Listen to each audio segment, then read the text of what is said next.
Hello, thì cái mình David liền thì nó tôi không có xác định bên khá khai chi phá vốn đi chỉ ai hi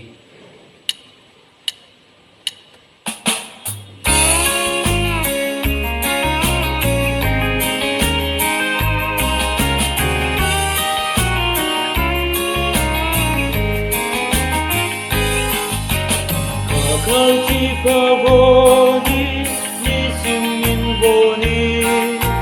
làm đúng bên na vốn đi tôi na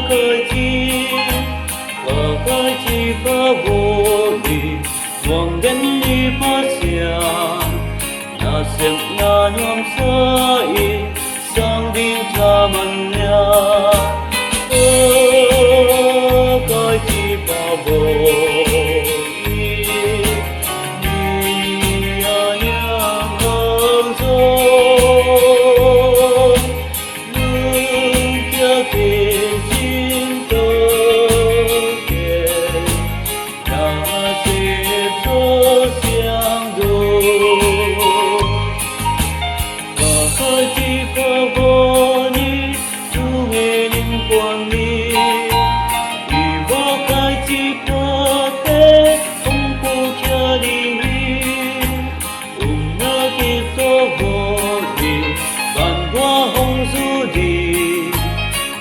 đầu sao kiếm theo tên không khai tô điểm đi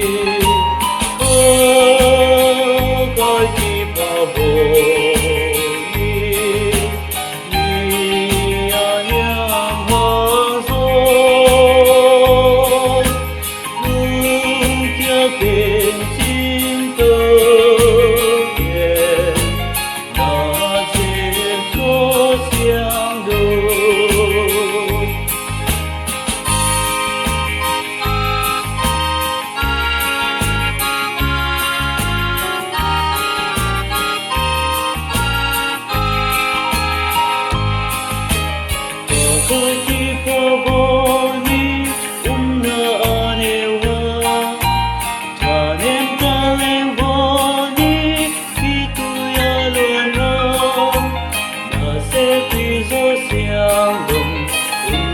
băng xem đi